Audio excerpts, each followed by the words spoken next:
This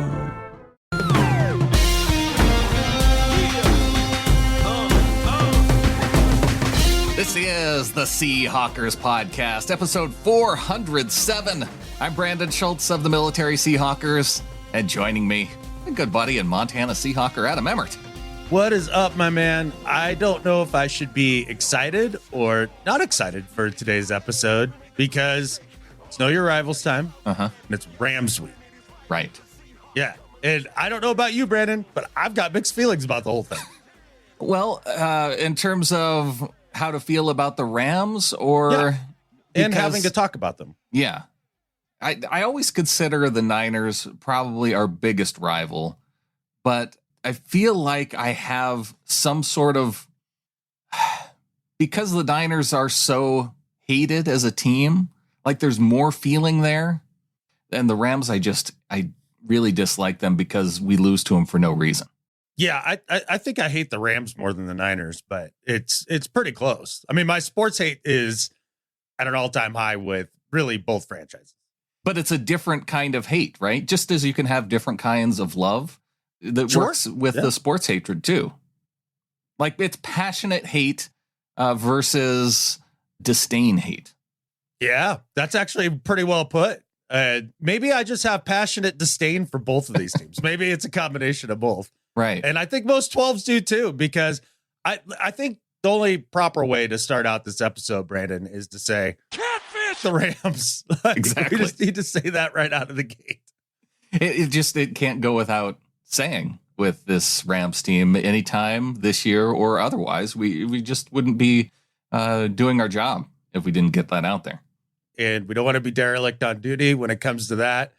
But a team that it depends on who you listen to is either a sleeper candidate to be good or just utter trash. So it'll be interesting. I'm curious to hear your thoughts a little bit on that, because I think the smart football people all kind of have about the same beat on that. So are you trying to put it out there that based on my opinion of the Rams, am I a smart football guy or not?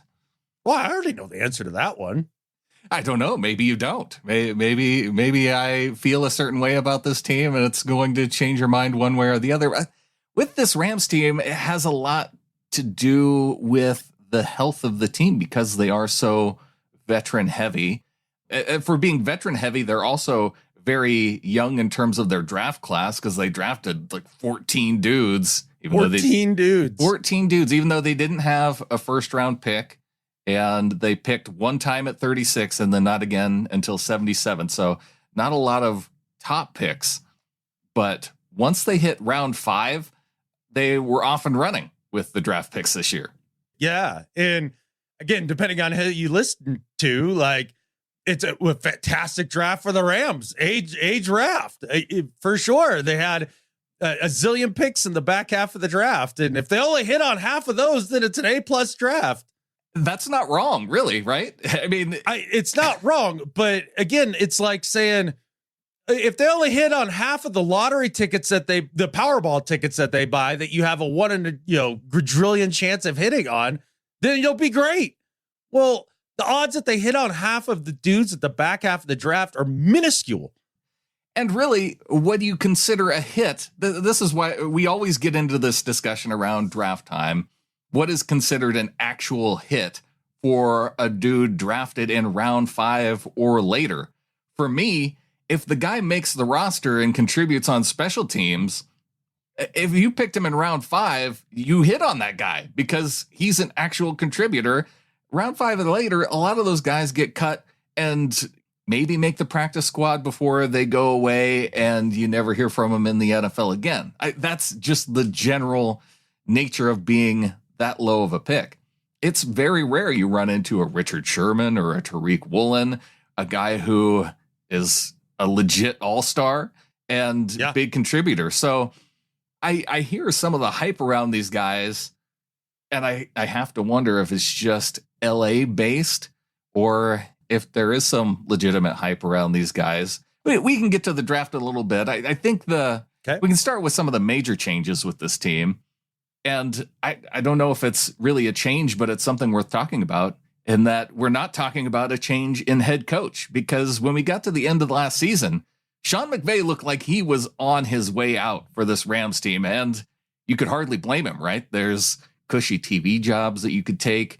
I don't know why you'd want to put that voice on TV, but it sounds like there were people that do. And no, there's really not much of a reason to come back unless you want to show that you can rebuild a team after giving up all those draft picks and winning a Super Bowl. He actually heard some of that talk and wanted to come back and do that. So we're really going to see what Sean McVay is made of if he's going to stick this out long term. What's this phrase? It's something like, once you mention retirement, you're already out the door, or something like that. Once you start thinking retirement, you're already done. So the idea that Sean McVay is going to come back and oversee this rebuild over the next 3-4 years, I think is highly unlikely. And this is, I think, one of the biggest things about the Rams this year, the Sean McVay distraction.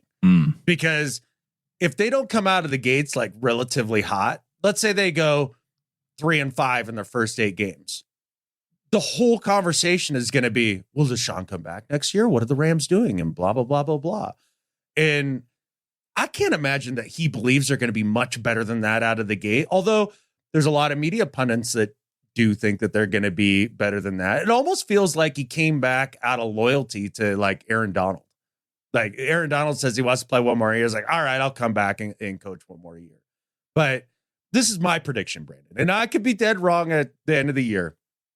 But I believe if the Rams finish with 6 wins or less and Stafford doesn't look good or gets hurt in a very bad way, once again, there's no possible way Sean McVay comes back for the next season. None. 0% chance if those two things happen.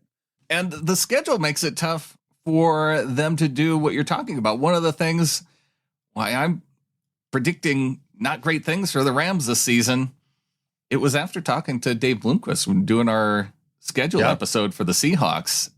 Just within the first 5 weeks, the NFL really stacked the deck against the Rams in the first 5 weeks. One, their first game is on the road in Seattle against a big-time rival. They have Cooper Kupp, Matthew Stafford, Aaron Donald as their 3 returning veterans that in the first game of the season, they're healthy. That might do something for them. But yeah, they're difference-making players. No doubt about it. It's a tough. Yeah. It's tough playing in Seattle that first week with the crowd fired up and an offense in the Seahawks that it should be able to take on that relatively young defense. Aaron Donald can't play all the positions. Jalen Ramsey's gone. So that's a tough matchup right out of the gate. Then they go back home and they play on the road against San Francisco in their home stadium. So that's a tough back-to-back draw within the division right there. Week 3, on the road, travel across the country, Monday Night Football, Cincinnati Bengals, a team that was deep into the playoffs last year, just like the Niners. So 3 playoff teams straight out of the gate. Then they come back to LA, short week against the Colts. Oh no, that's back on the road. So the back-to-back road games, but still short week. Colts, that's probably their most winnable game out of this 5-game stretch. Then they come back home and it's against the Eagles, the team that was in the Super Bowl. So you have 4 playoff teams, 3 that went deep into the playoffs last year. And of those playoff teams that you're starting out with, 2 of them are division rivals. And a Colts team that's not really going to be a pushover. Say, Anthony Richardson ends up being their quarterback, or even if it's Gardner Minshew, you got athletic guys, you got a young team, you got Jonathan Taylor. That's a team that could run on a either really old or really young defense. Absolutely. Yeah. And they're kind of a combination of those two things, right? Right. It's funny because you do talk about, or not you, but a lot of folks, Stafford's back and Kupp's back and Donald's back. And just like you said, Aaron Donald can't play all the positions. 3 players aren't a football team. Like, you got to have a bunch of other dudes around it. Now, will those guys help? You bet. But, the McVay thing is a huge cloud that hangs over the team this year. And I think the other big thing is the Matthew Stafford thing. I mean, you've all heard about the elbow, right? And that it feels great and all that stuff. But the dirty little secret, Brandon, is that what ended his season last year wasn't the elbow per se. The injury that knocked him out for the rest of the year was a spinal contusion. Ooh, yeah. Does that sound good? Do you want your spine contused? I mean, you can call it a spinal contusion, or you can call it a bruised back. Bruised back? Sure. Yeah. But when you see a player get to a stage of his career where the back starts to break down and you start having issues there, it's over pretty quickly. And as Seahawks fans, we know that maybe better than most. I mean, just look back to the last couple of years there with Hasselbeck. The joke amongst my friends before, you came back and we reconnected, we called him Fragile Back. Right. Because I don't know if you remember him running into the end zone. He got hurt running into the end zone untouched. Untouched, yeah, exactly. And that's where Matthew Stafford is at this point in his career. He took an absolute beating in Detroit. And he was taking a beating last year because of a poor offensive line. And this year, the offensive line has some big question marks as well, and I'm sure we'll get to that. But if you're going to make me put $100 on whether or not Matt Stafford finishes the season as the Rams starting quarterback, I am absolutely putting it on the no freaking way line. Like, I think the odds of him finishing are absolutely minuscule. And it's interesting to think about because everybody's bodies age differently in the league. Him and Kirk Cousins are the same age. And I don't think of Kirk Cousins as being a guy who's about ready to come apart at the seams physically, but Stafford definitely is. And I think part of it too is just style of play with Stafford. I mean, he's always kind of put his body on the line. He's never really had great offensive lines. And you made the point with the Rams this year. Other than maybe Rob Havenstein, like who on their offensive line are you? Joe Noteboom's moving out. He's okay, but he's moving out to left tackle, which he's traditionally been a guard. I think that was maybe seen as part of his progression. But then they have a rookie, their second rounder, Steve Avila, who by accounts is going to be, a legit. And if you're a guard drafted in the second round, usually that's an area where, you're going to be all right, but still going to be a rookie. Brian Allen at center, Logan Bruss at right guard. It's not a stellar. They didn't get tremendously better on the offensive line over last year, and a line that Matthew Stafford struggled behind. It's not like Cam Akers is going to have huge holes to run through with this offensive line. So he's going to get beat up this year. And I guess the question is how many games do you get out of him before you end up seeing some of Stetson Bennett? Stetson Bennett, or maybe it'll be the Ripine, Rippin. They brought in Rippin from the Broncos, who I think is probably a more NFL caliber quarterback than Stetson Bennett. Out of all the teams, I feel like we get to see Rams college style backups in the game more than any other team. And I don't know why McVay tends to, maybe it's maybe Snead. He played quarterback, right? I don't know. I don't know why that they go that way. But I think it's a high likelihood we're going to see all those dudes. Now, with that said, I mean, we played them twice last year, once at the beginning of December, and it was a 27-23 win for the Seahawks. And then the last game of the year, obviously an overtime victory, 16-19. And that was with Wolford quarterbacking the first time and then Baker the second time. And we just eked out wins. Yeah. So it's not like I still have a ton of confidence when we play them in some ways, just because they are a division rival and they tend to play us tight. And for whatever reason, I don't think they view the Niners as their big rival. They definitely view us that way, where we're kind of split on them or the Niners, right? But they definitely look at us that way, and they bring their biggest effort every single time.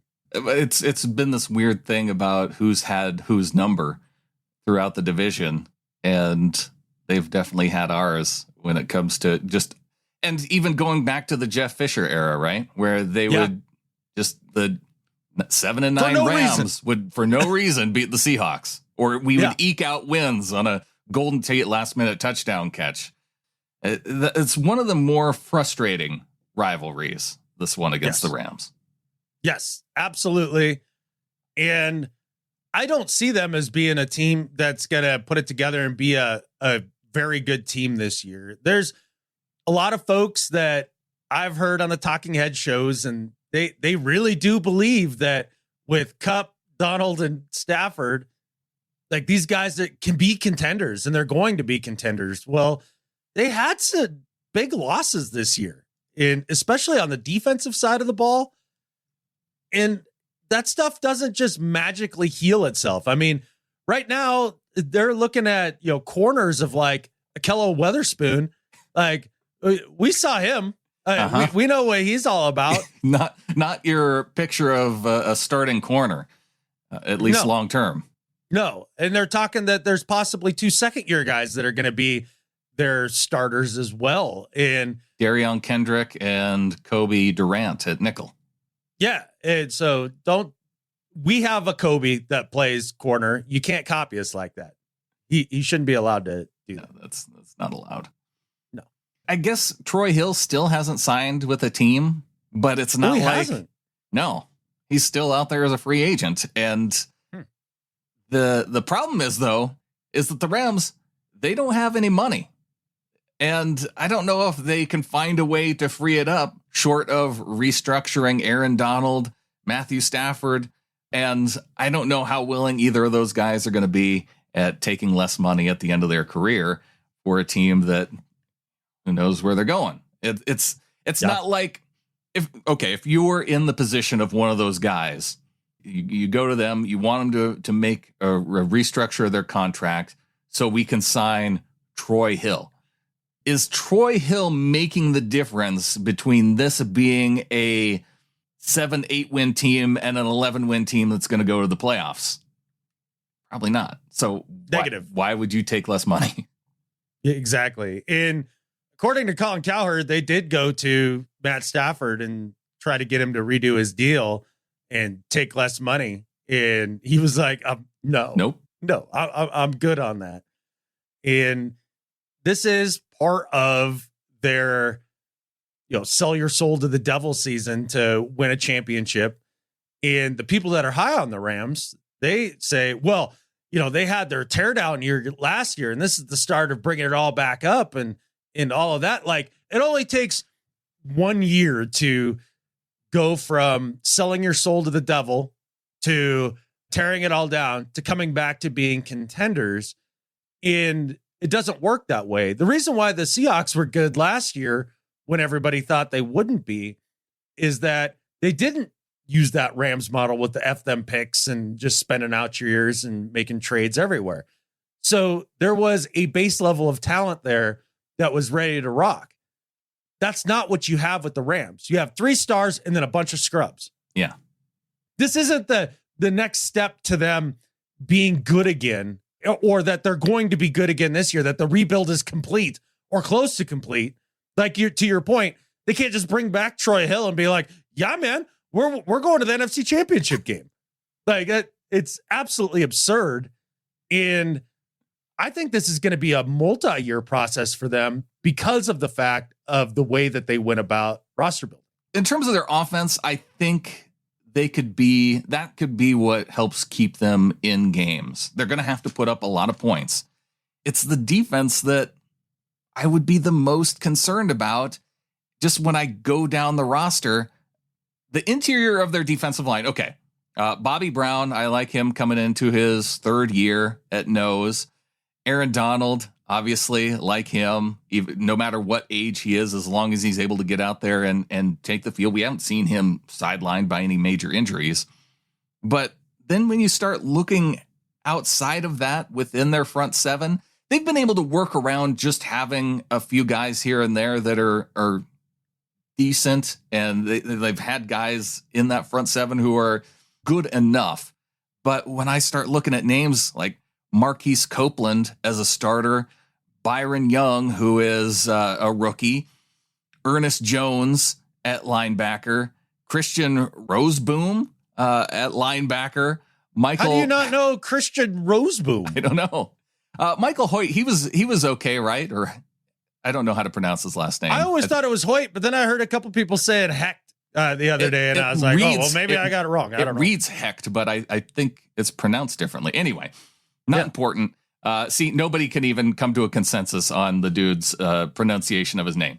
So that's your front seven with the Rams. And if they're putting up a lot of points on defense, that's asking a lot to make Matt Stafford go out there and consistently drive the offense down the field. Here's the thing that should sober up some Rams fans, although that was stupid to say. There aren't any.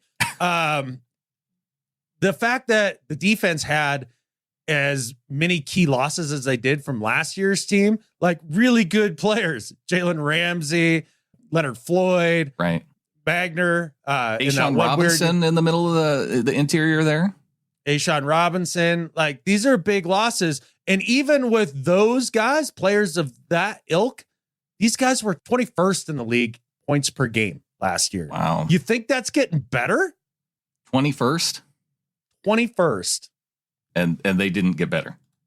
No, they got worse. Did we even mention the fact that Bobby Wagner's gone? Or Magner? Yeah. Yeah. And I hope this is the last time. Like he knew. I think Bobby knew what am I even doing here if I'm coming back to the Rams this season? Exactly. It's just going to be a wasted year. Whereas now back home where he belongs, where he's happy. Yeah. He's got a legitimate shot to make some hay in the playoffs here. And at least he's back home. Yes. Yeah. Where he wants to be with the coach that he prefers, clearly. Obviously. Yeah. So with a lot of the talent leaving the defense, it really comes down to how do you feel about some of the young talent who's joining the defense. And while I mentioned Byron Young, he's really the only projected starter out of this defensive group. They drafted him early on in the third round. And then the other talent on defense that you would hope to fill in some of those pieces. I mean, they drafted a couple edge players. They drafted a corner late in the fifth round and then sixth round for the other edge and corner. And then a seventh round defensive interior player, a seventh rounder at safety. So you're asking a lot of these back end players to fill in on a defense that has a lot of open holes. I struggle to see, no matter how high you are on this draft class for the Rams and say, hey, they have a lot of talent coming in. Even if, say, one or two of those guys hits, it still feels like a lot of holes.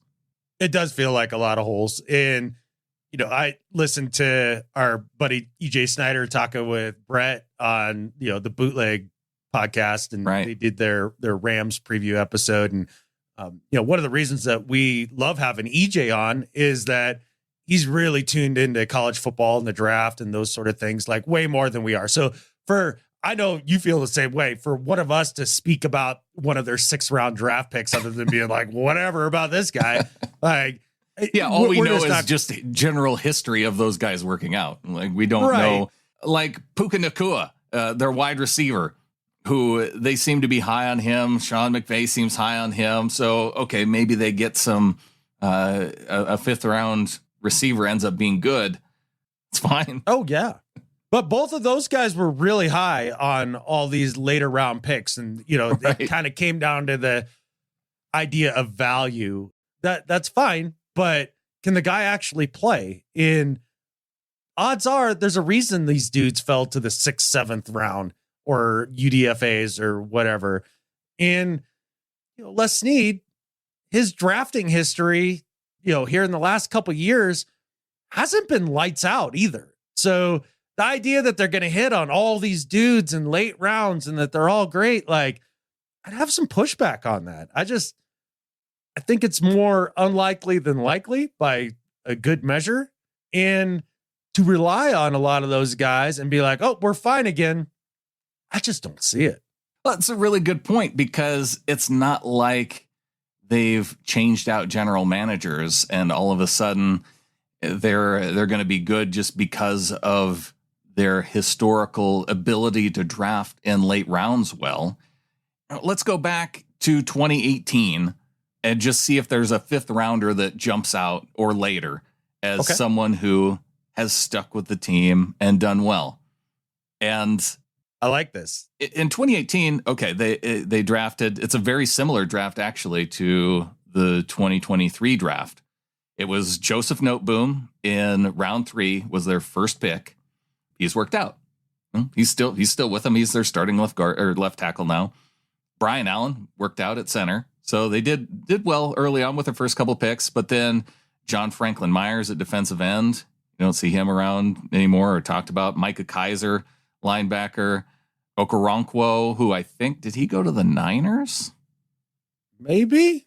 John Kelly at running back. Jamil Demby at tackle. Sebastian Joseph Day, there's a good one, who's not with the team anymore, but defensive tackle, really good. Okay, so they got one. Trayvon Young, Traven Howard, Justin Lawler. See, the thing is if they would have just hit on half of those guys, that would have been an A+ draft class. Just half of them, but just half of them. They hit That's all on you one. need to have happen. Okay, round 5 and after 2019, they only had 3 guys: David Edwards, Nick Scott, Dakota Allen. I mean, Nick Scott was a contributor for him. Sure. Yeah, I'm not saying a world beater. I'm just saying a guy and that's a hit. A guy who, like Nick Scott, who contributed on special teams after being drafted in the 7th round. That's you hit on that draft pick. Exactly. But it's Nick Scott. He's not giving you significant time. No, he's not taking a team that was 5-12 last year and making them a 10-win team. Guys of that ilk. Let's go round 3 and after. We could have gone round 3 and after. Why? That's being generous to those jerks. 2019. Yeah. If you even went round 3 and after, Greg Gaines and Darrell Henderson jump out in 2019 as guys who gave you time. Okay. 2020 draft. Round 3. Terrell Lewis, Terrell Burgess, Bryson Hopkins, Jordan Fuller, Clay Johnson, Sam Sloman, Tremaine Antrim. Fuller's giving him a little bit. So there's one. Yeah. There you go. They got one. Yeah. And so, then, I mean, it's almost a lock that Snead is going to hit on all these 2023 picks. Yeah, he hit on Jacob Harris. Well, that was a round 4 guy. Oh, Ben Skronik. There you go. They hit on him in round 7. Yeah, the Brian Walters of the Rams. In 2021. Mm-hmm. And then last year, Kyron Williams at running back, Quentin Lake, Darion Kendrick, who is going to be one of their starting corners this year, a 6th round pick. We'll see if that works out. Daniel Hardy, Russ Yeast, AJ Akuri. I think Yeast played a bit. There you go. They just have to hit on half of those guys. That's exactly right. Just when half historically of them one per draft. That's actually not a bad record for Les Snead. It's not. I'm not even making fun of him for that. I'm just making fun of the idea that Les Snead is the wizard that some seem to think. I don't quite get it. So even if you're being generous, based off of history and Les Snead, with 10 picks round 5 through 7 this past year, 2 of them would be kind of what he's averaged as guys who hit on and contribute, and would be a decent record for late round players. So does the addition of Cup Donald Stafford and possibly 2 dudes out of this draft make them a 10-win team? No. Feels unlikely. There's other difficulties too in terms of the schedule. We just talked about their first 5 games. The Rams are one of 2 teams that play 4 different teams who are coming off of their bye week. So as you get later on into the season, you're talking about an older team playing players who are coming off of 2 weeks of rest. That could be kind of tough for them. To be fair, I mean, Stafford's going to be out by then, and Stetson Bennett is undefeated against quarterbacks coming off a bye week. That's a really good point. Yeah. Okay, week 7 and 8, the Rams are playing the Steelers and Cowboys coming off their bye weeks. So that could be. Cowboys should be tough-ish. They should be. As well as the Steelers. They're always in the mix. And then Ravens and Commanders are the 2 teams coming off their bye weeks in weeks 14 and 15. I think the Ravens are going to be real good this year. I'm not nearly as high on the Commanders as a lot of folks are. Sam Howell stinks. And when you consider rest days, that was one of the other fun things that Bloomy likes to look at. Dave Bloomquist, when we did our schedule episode. And traditionally, the Rams, they are either toward the middle of the pack or on the more favorable end. But this year, it was the worst they've ever had to deal with in terms of net rest days. Minus 17. And the part of that is those bye weeks of teams coming off of bye weeks, but negative 17 in terms of net rest days for the Rams in 2023. There you go.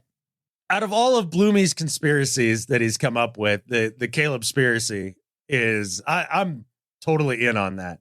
Like the one year that the league tries to make it look like they're fair when it comes to the Rams, they actually try to do him a favor and make it easier for him to tank. Right. It looks pretty obvious to me.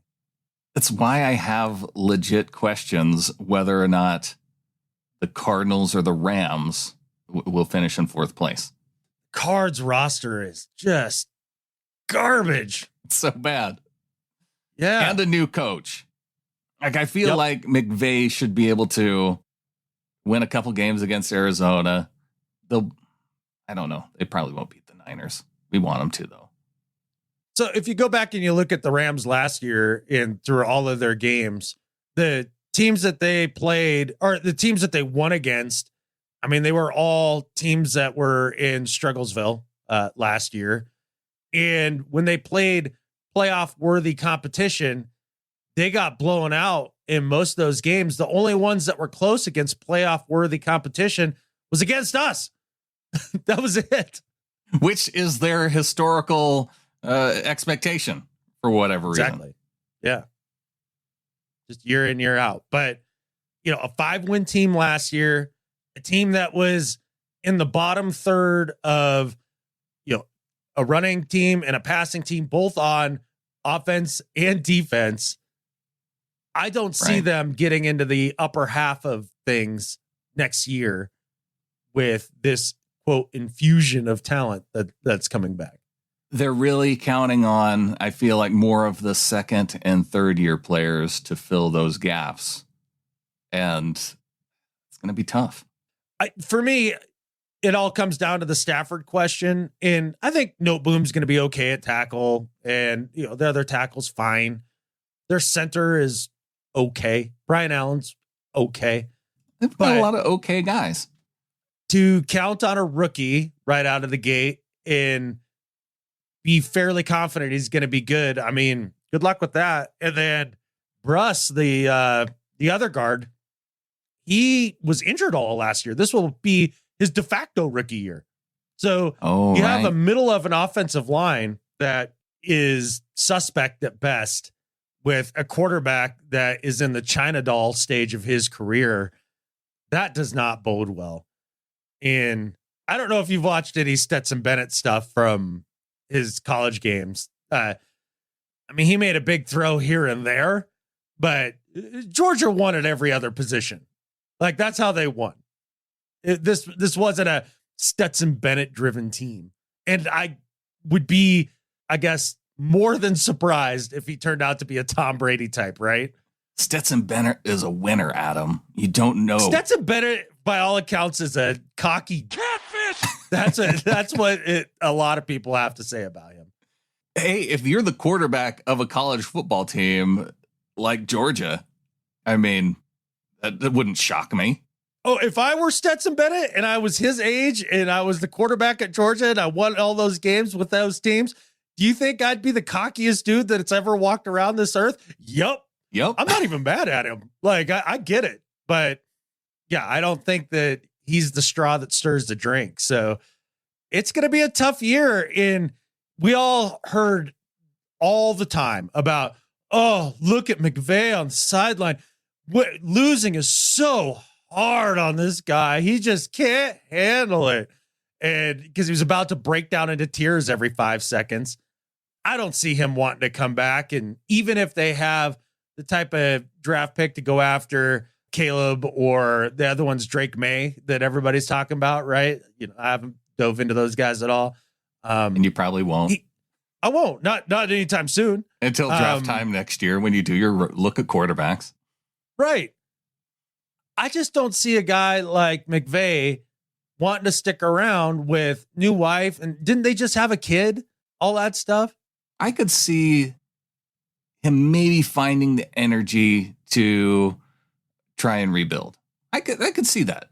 I actually think he could. Yeah, I do. Front runner McVay. He's still a really young guy, and I think he wants to prove that all these coaches, they want to leave some kind of legacy, right? And prove that they can be a guy. And I think with him being so young and competitive with a guy like Shanahan in the division, I think there's a level of competition there. If he were going to go out, this was the season to do it. And the fact that he's coming back, I think demonstrates to me that he is committed to a long-term rebuild. I think it's extremely unlikely. If I'm Sean McVay, the front runner that he is, the guy who loves the media spotlight, all that stuff, I step out of the coaching game for a year.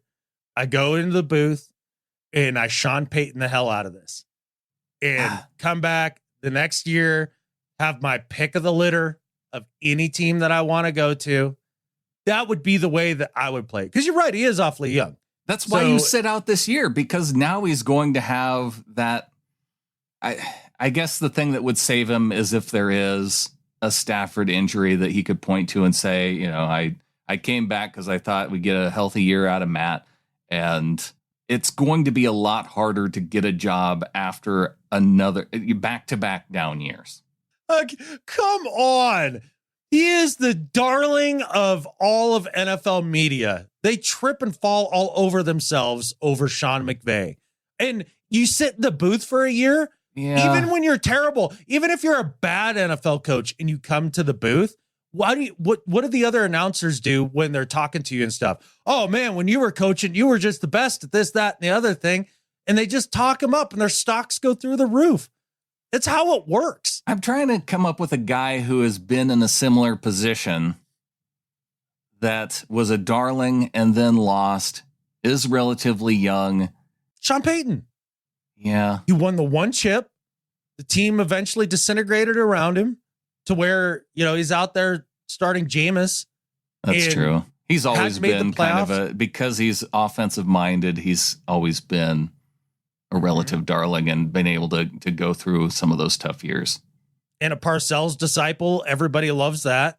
So how long would Sean McVay have to go as a loser before he's viewed as a loser? I mean, I would say at least 4 years. And you'd have to lose bad. Yeah. Because everybody will make all the excuses in the world for him. Because just like you were saying, Sean Payton, offensive coach, and so he's kind of media darling. Same thing with Sean McVay. If you're an offensive coach, because people just have to watch touchdowns because heaven forbid we play defense, then you get the grace of everybody forever. Now, if you're, say, I don't know, a great defensive coach with an amazing record, like say, Pete Carroll, have one slip up and everybody, he's over the hill. He's a dinosaur. He plays football like it's 1922. What does he know? They jump on him instantly. There's a disparity for sure.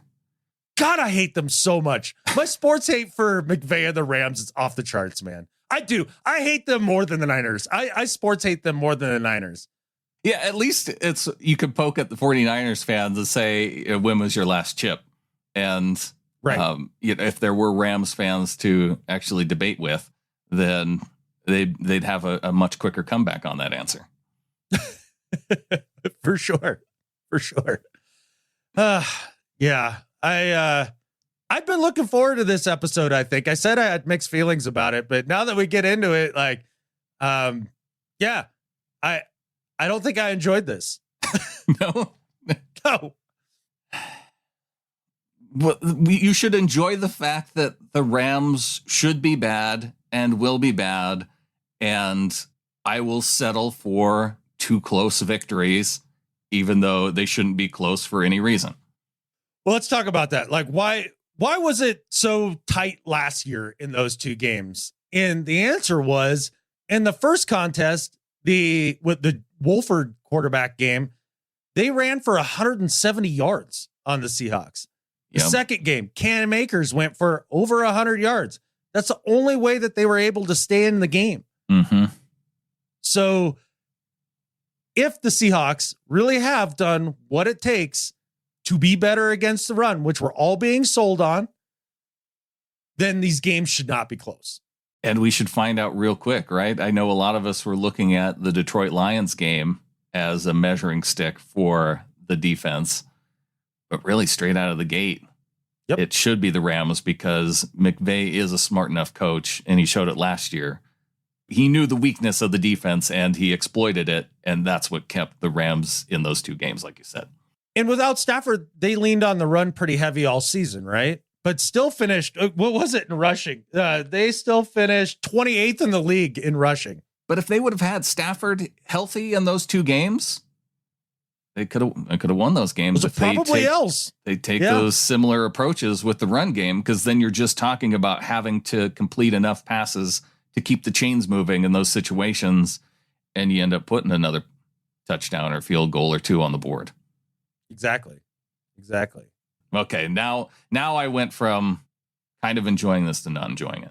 Well, okay, so they were a 5-win team last year. With those additions, like, where do you think they finish this year? Do you have a prediction record-wise for the Rams wins-wise? Like, how many wins? I feel like they're still at about 5. Okay. Because they didn't improve. There's the questions of Stafford and maintaining a healthy season. Now, we can get into the ceiling debate, and I think they have a higher ceiling than the Cardinals, but I feel like the win totals are about in the same range. Yeah, I've been debating between 6 and 7 wins for the Rams this year. Like, they're just going to be right about there. I do believe that Aaron Donald is worth 2 wins a year. Probably. However, the rest of the defense has gotten markedly worse as well. So it'll be interesting to see, but yeah, I'm going to go 6 wins for them this year. That feels right to me. So you think you just think that Stafford coming back and maybe playing more games than last year is enough to get him one more win? Yeah, he plays like 7 games. Okay. Between him and Donald. And I know that's being a little dismissive of Kupp, but if he's your one dude, I guess they do like the receivers in terms of Kupp, Van Jefferson, and it's Skoranek. their strongest group. Yeah. And then if you listen to EJ and Brett, I mean, this Poku or whatever his name is. Yeah, Pokemon. He's a world, but he's better than JSN. It's fun that they draft wide receivers where you have to say their first and last name. Got to be Cooper Kupp. You always hear it said Puka Nacua, not just his always last name. Hear it said Tutu Atwell. Yeah, you got to have Tutu in there. Mm-hmm. Interesting. I wonder how he's going to be this year. Skoranek is just long enough to where that covers basically both names. There you go. Leading on a positive notes for any Rams fans tuning in. We really like that wide receiving core you have. That's exactly right. Congratulations. You're still going to lose. On to the second half of the show. Hell yeah.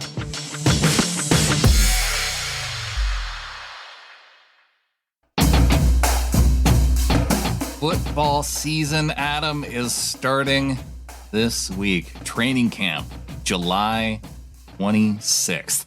It's here. It snuck up on us. It definitely did. And we've got one more team to cover. And then we can talk about real things happening in real team activities. I am very excited. This has been, for me personally, I think one of the toughest Junes as a football fan. Really? Yeah, I just, there hasn't been a lot of Seahawks news, really. It's been pretty low key, which is awesome. But the Seahawks did come out and give us a little something to talk about just yesterday. With the throwback uniforms being announced this past week, it's something that we've been expecting. You know, it's like the schedule being announced, like, you know who's going to play. And with the throwback uniforms, you know the throwback uniforms are coming. And you can kind of have a picture of of how they would look. You've seen umpteen different people photoshopping mock-ups, right? So you can kind of get an idea, but it isn't until it's released and you know what they look like, because there was even some question of, were they going to be the blue top throwbacks, or are they going to go some other direction? Fortunately for me, it lived up to all my expectations. Okay. So I was going to ask you, on a scale of 1 to 12, where are you at on the throwbacks? I'll put it at 12, with the caveat is that I knew that there were going to be some updates, just because, the old uniforms had the long sleeves. Like, I knew they weren't going to have long sleeves for the players. They're not going to bring back the big shoulder pads that would go under those old jerseys, although that would be fun. There were going to be some tweaks to it. I was worried that we weren't going to have a logo on the sleeve, just because the sleeves are so short now compared to those older jerseys. So they were able to fit it on there. I guess my one disappointment is I would have liked the numbers to be a little, if you're going to make updates, I don't know, put a key line around the number. Oh, I see. Okay. That's being nitpicky. That's being a little nitpicky. My favorite part's the helmet by far. I love the silver helmet. Yeah. And I think the only thing that I'm disappointed about, Brandon, is that they're only going to wear them once this year. Yeah. That's silly. I have one very important question. Okay. We're not going to see the god-awful action green unis again, right? Like, this takes the place of that? No. As the alternate? No. This is where you're also going to be disappointed. Because they got rid of the wolf grays as the alternate uniform. And they kept the action green. Fucking kidding me. No. They kept that fantastic green eyesore and got rid of the wolf grays? Uh-huh. Yeah, I knew this was going to be a tough part of the show conversation-wise with you. I can't believe I missed that. I'm really angry about that one. I figured you probably would have heard. I didn't know I was going to be breaking this information to you live on the show. No, I had not heard. I don't know why that escaped me, but gosh, what? One step forward and 2 steps back. Like, what are we doing? Could there be room for petition to maybe at least wear the throwbacks twice then? Just put it in place of the color rush this year. Absolutely. The throwbacks are so good that I believe they should wear them 4 times a year. I'd be okay with them wearing them every game at home this year. That would be fine. Sure. Man, that bums me out in ways I can't even express. I thought that the highlighter uniforms were going to be out of my life for a minute. No, I don't know why it was such a difficult decision for the front office, but apparently they had to weigh those two. Couldn't they just put them up on the wall, like pictures of them, and then feel which one makes their eyes burn? Like, wouldn't that be an easy way to make that decision? It probably would be, but. Oh, God, I didn't know that. That would have been my do better. Off of that part of the uniform conversation, yes, the helmets, the colors, it's just the disappointment of them not wearing them more this year. Oh man, I will say though, the rollout was pretty sweet. Both of us being 80s, 90s kids. Yeah. We were teenagers and, young men during the 90s. They had the dial-up internet as you went to the website that give you that throwback sound of when you would connect to the internet in the early days of the internet. I don't know if anybody knows this, but Adam and I have been around before internet. So that's right. Hey, kids. Yeah, I mean, I turned my homework in on a stone tablet. Like, that's what we did. We just chiseled that shit out. But we played the Oregon Trail back on the green monitor days. That's exactly right. Yeah. Cursors and yes, no's. But I did enjoy that part of it, in kind of the homage to Paul Allen, right? The co-founder of Microsoft and all of that, because his products that came out at that time, they changed the world. And the little videos did you see the video with Draymond, like waking up in bed with his... They had 3 different versions. They had Draymond that was, I think, the YouTube version. They had maybe a Twitter version that was Bobby Wagner. And then they had another version that I think went out on TikTok that was Tyler Lockett. But it was all the same. It was the same progression, the waking up out of bed, putting on their gloves, going to the kitchen, having the Eggo waffle, and then, walking through the band or like garage band room before going into the stadium. Yeah. It was all the same. No wonder I missed the other ones. I mean, I caught the one on YouTube, but definitely didn't see Twitter. Depending on the social media that you use, you got a different player. Okay. All right. Fair enough. But Bobby wasn't wrong. He promised that they would be fire, and they very much are. I have to say, I think they are the best throwback uni in the entire league.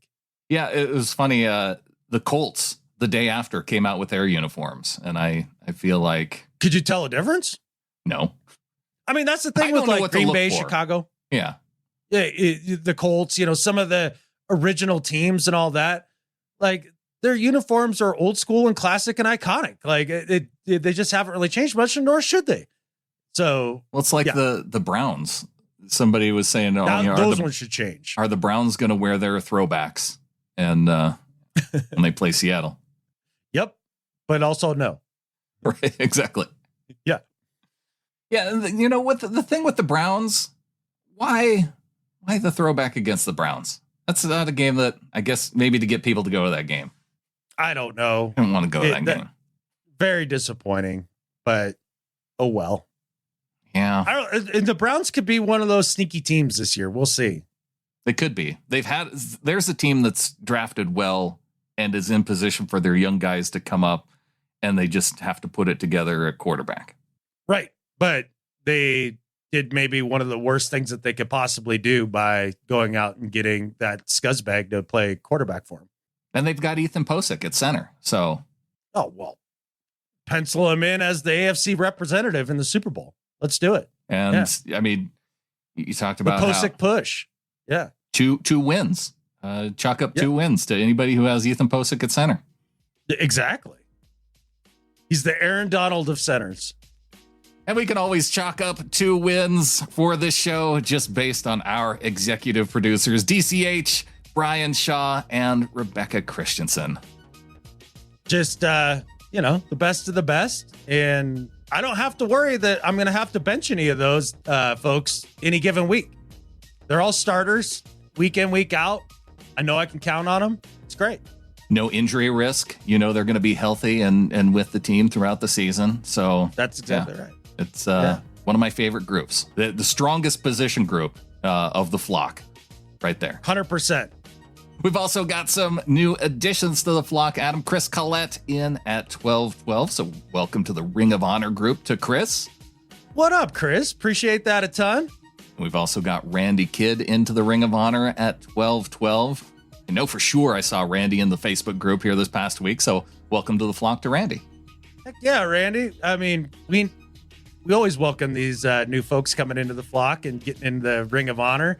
And the thing is that each and every one of them is always a home run, unlike Les Snead's late round draft picks. Always a home run. Mm-hmm. Glenn Travis hitting a home run, putting a ring on it, coming in at 145.44 for the whole year. Glenn's been with us since 2017 and switching over to the yearly donation. Dude, yeah, I can't tell you how much we appreciate that. And, for a lot of you guys that are on the yearly, kind of have it on your radar.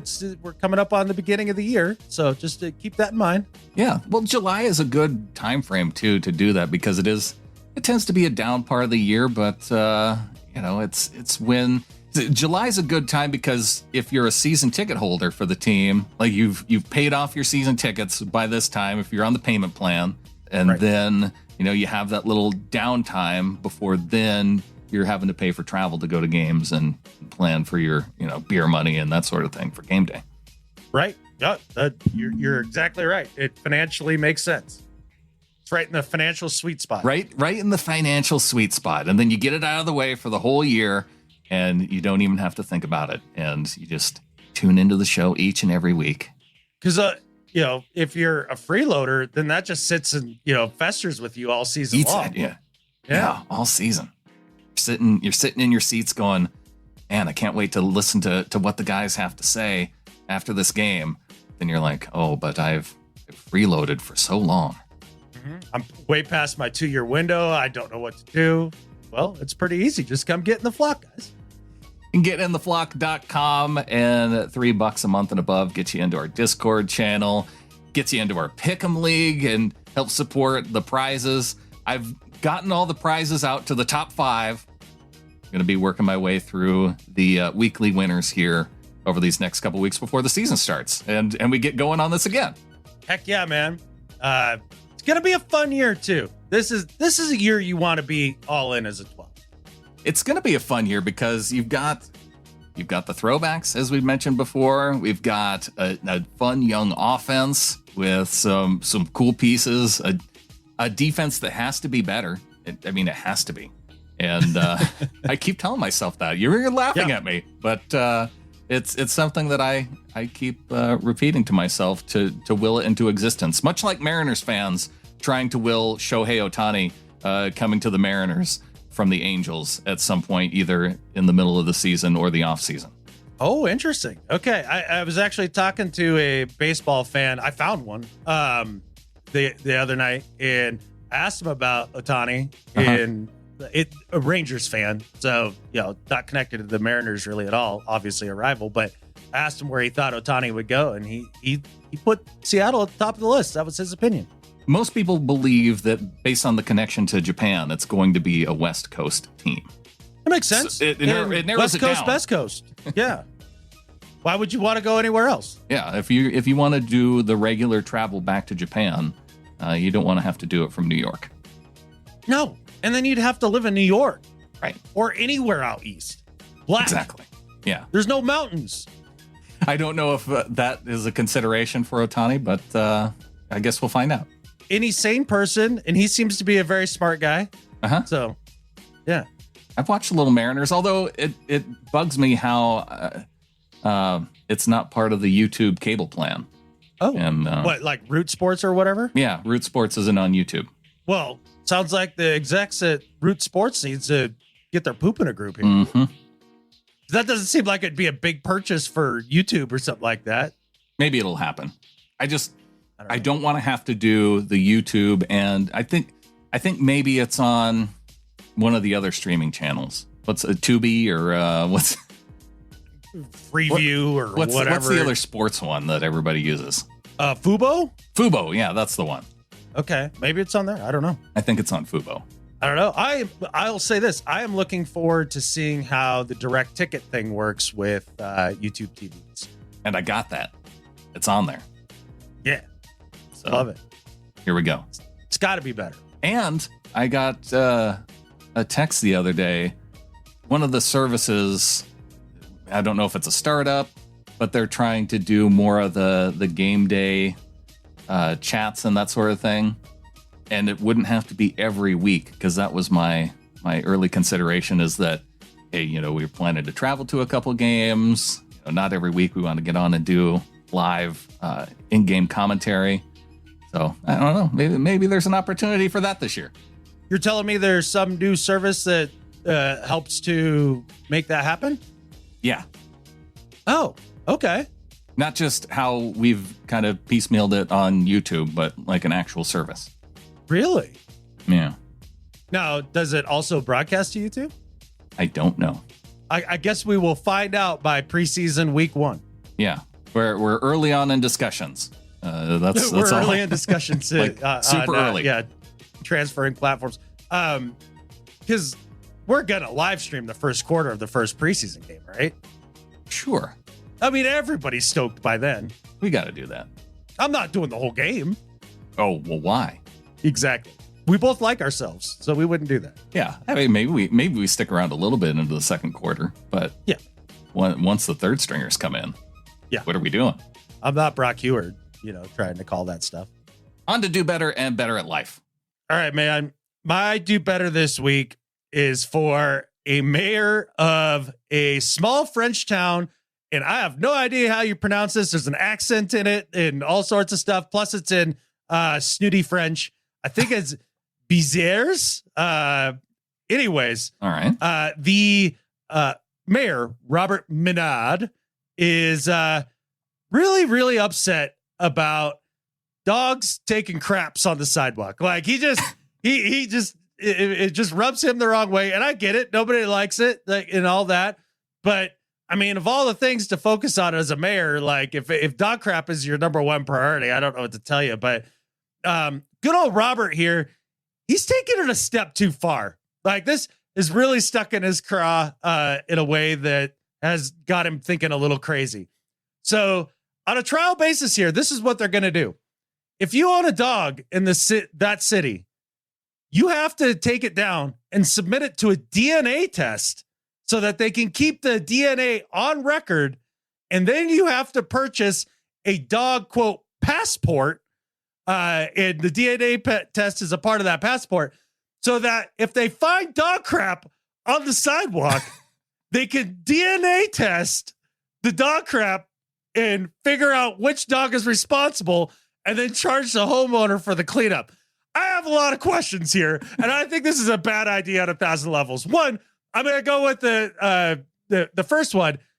How is this like financially cost effective in any way? Like right. The idea that you would rather pay for the DNA test, which has to be expensive. I'm pretty sure those don't grow on trees, right? That's got to be more expensive than paying some dude to walk around with a shovel. Like I'm pretty sure that's got to be more expensive than that. So number one, this isn't cost effective. Number two, why would you comply with this? There's no way in the world I put my dog in some DNA data registry with the mayor of some tiny French town.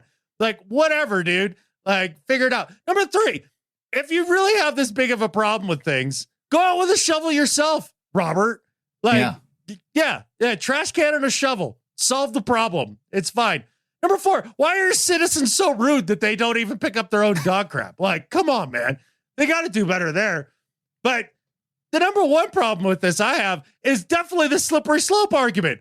What's next? You're going to DNA test the owners too to see if they were actually the one who picked up the dog poop by testing the inside of the glove? This is a bad idea. This is just to warm you up to more social control. Robert Minard in Béziers in France, do better. I'm glad I know where this is now, because it's good to know that there's a place in the world that has solved all the other problems. Right.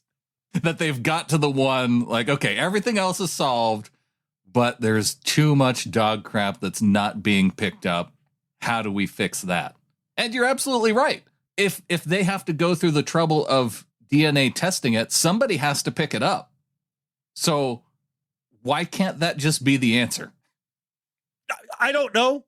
Why do we have to go to forensic sciences to figure out who the pooer is? I share the frustration, though. There's multiple times where I go out and I mow my lawn, and I don't let my dog outside of the fenced area to go. And so I know that that's not his.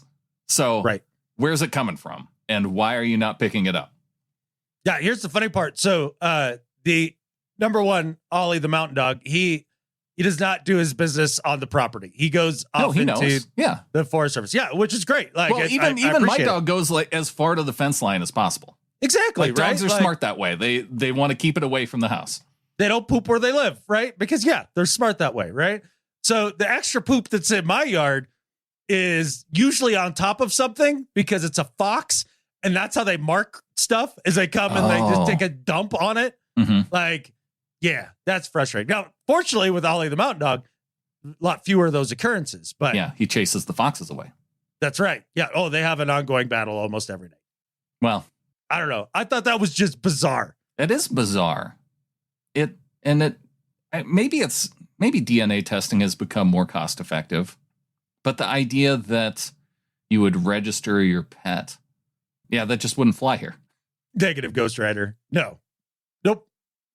My do better this week is for a couple NFL players in a week where the pay discrepancy for running backs. If you tuned in to sports radio this past week, and maybe it's been a couple weeks now, I feel like the pay discrepancy for running backs has been the talk of the entire league, where it's something that we've known, and it probably deserves to have some attention on it, because I do feel bad for a lot of the running backs who get to the end of their contract and they're no longer in that window to where they can get paid.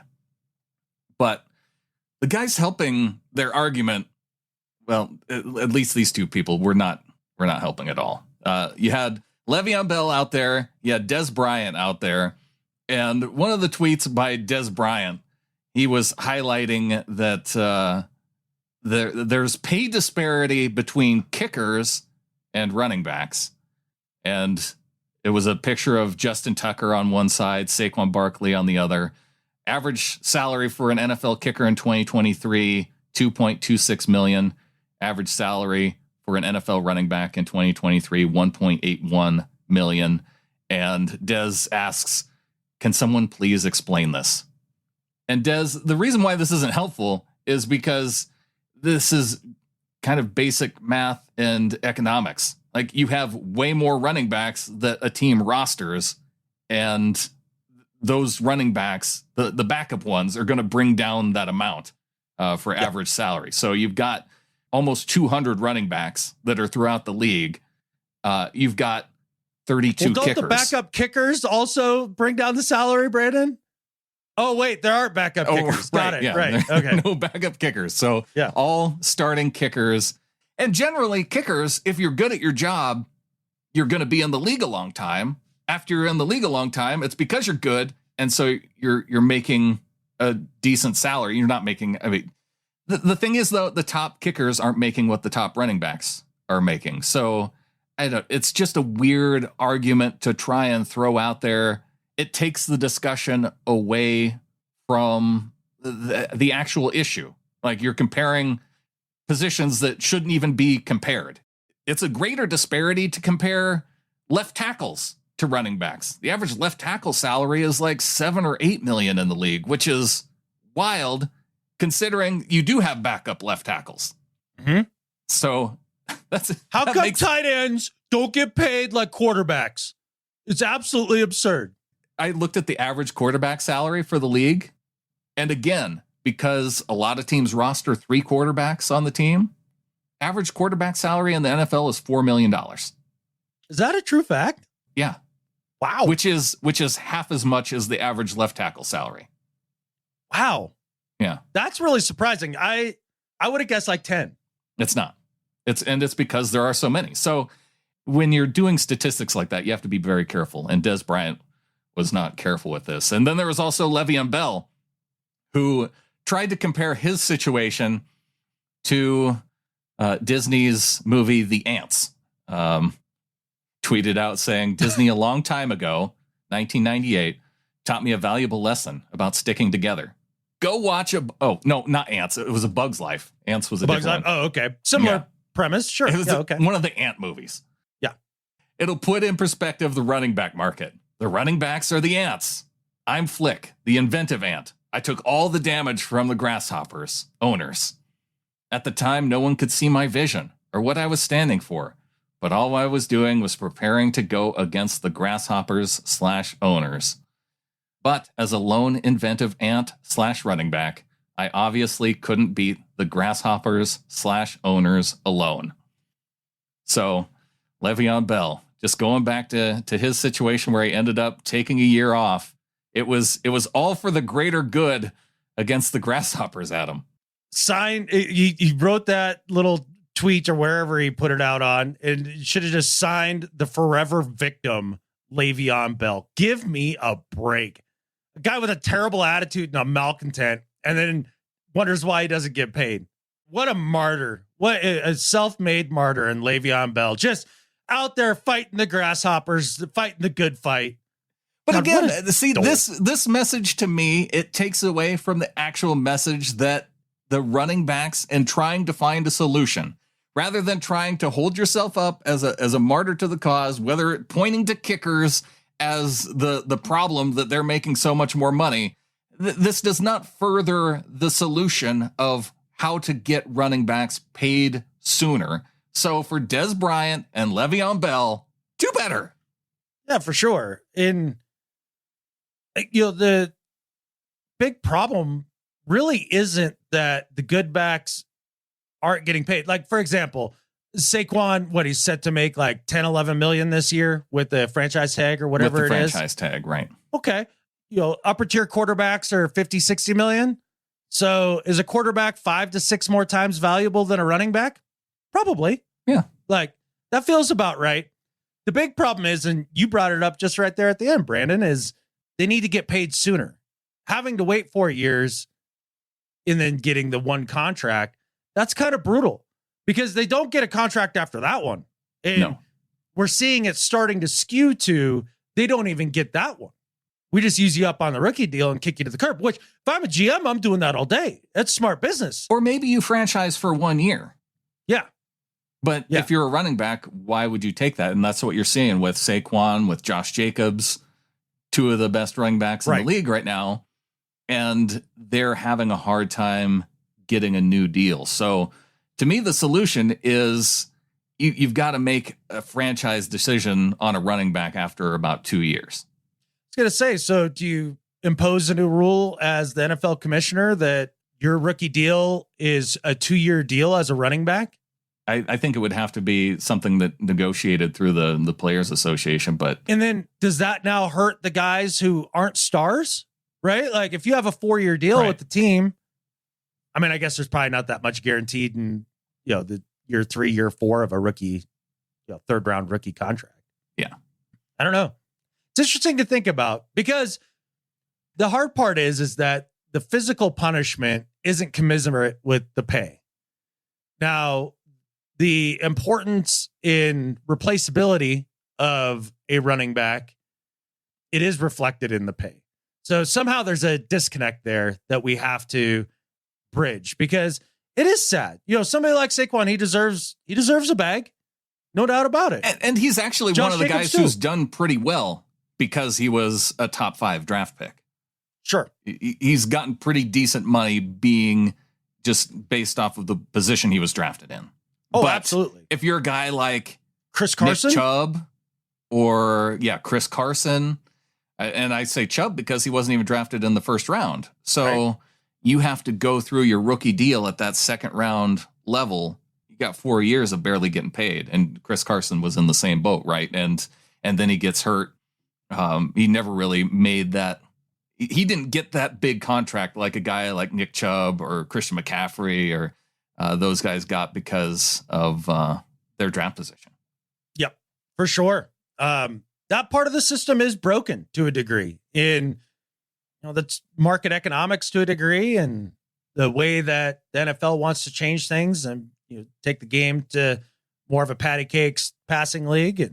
But it's hard because it's the one position. It's hard to make a rule for just one position. And it's the one to where you come out of college and you have your best 5 years coming out of college. It's a tough situation. I'm not sure that I have any of the answers for it, but I'm pretty sure that the good little soldier ant Le'Veon Bell doesn't have the answers either.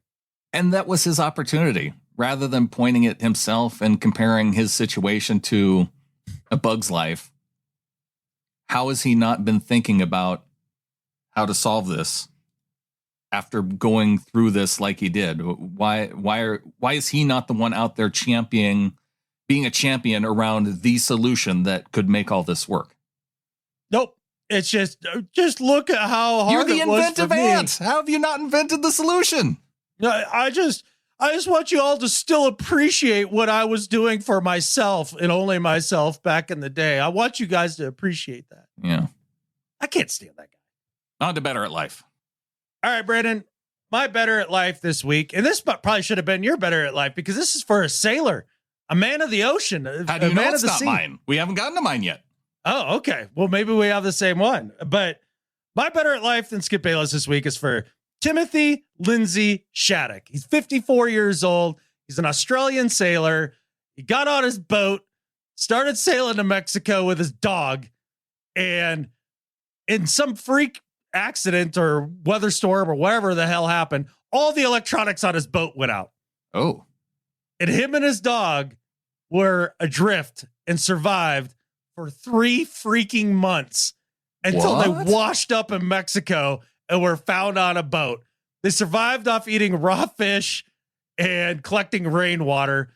And guys just like, yeah, it's just good to be back. Just kind of like good spirits, like all that. Just an incredible story. Not only that, but the big reason why he's better at life than Skip Bayless, Brandon, is if you're starving out in the middle of the ocean for 3 months, how tasty does your dog start to look? The fact that he was able to make it and survive with his dog, that's incredible. Yeah, it is incredible. I don't know if I mean, at some point you get to that, but I think you just get really good at catching fish.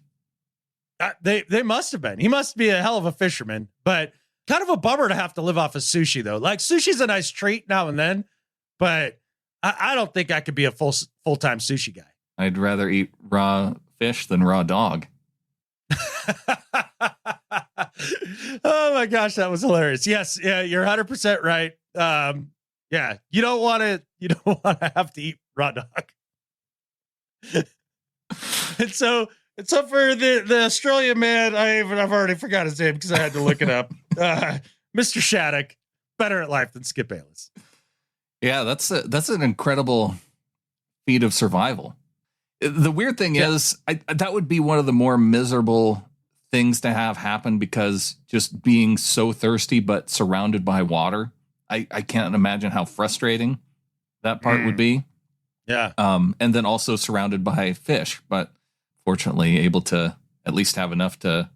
Now, maybe this is just the crazy prepper in me, but I'm not into the ocean. I don't like going out on the water. That's not where I belong. I don't have gills. I don't have fins. I don't need to be there. And everything wants to kill you out there. But with that said, if I were sailing around like this dude was, or any of the dudes who do this, how do you not have a way to distill water? Like, how do you not have like a magnifying glass, a bottle, and a copper coil, 2 bottles and a copper coil just hanging out? Like, yeah. Is that all it takes? Yeah. Because basically all you do is you put the seawater in one bottle with like a cork in it and then a copper tube down into it.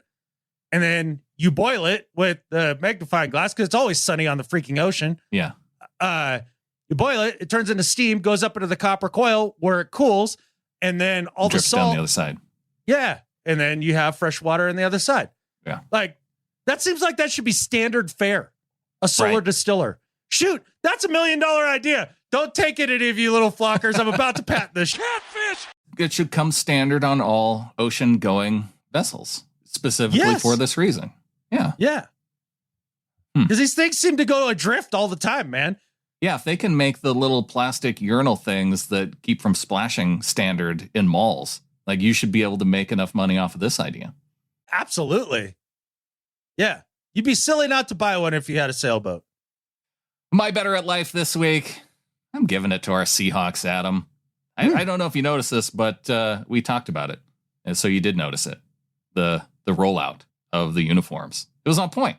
And even though we already brought it up, we got to call it out here in the Better at Life segment. You know, I'm going to give it co-better at life to Clinton Bonner and Phil Leidick, who came out with the uniform release show in our absence. Like, we turned over the keys to the kids, and as far as I know, they didn't wreck the car. Yeah, those guys coming through for us when as they continue to lay fiber optic out here in our area.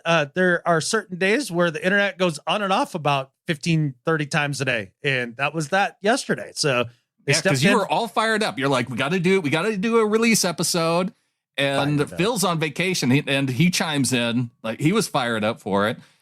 Clinton fired up for it. I had to work, but there's you were all on. I'm just trying to say you had this all worked out, and then the fiber optics of your neighborhood did not cooperate. Yes, the fiber optics that are on their way. I can't wait. So, to Clinton, to Phil, and the Seahawks for giving us a sweet, sweet rollout on the Seahawks throwback uniforms. Better at life than Skip Bayless. Heck yeah, man. 2 of my favorite teams right there, right? Like the Seahawks and then our Seahawkers podcast team. Yeah. Yeah. Very divergent from the stupid Rams team that we had to talk about to start off this episode. See, we've gone full circle. That's exactly right. A team that we hate, a team that we love, and our team of the Seahawks, who we all love even more. 100%. And I don't know if I mentioned this at any point during the show, Brandon, but catfish the Rams. And with that, there's only one thing left to say. go Hawks. Go Hawks.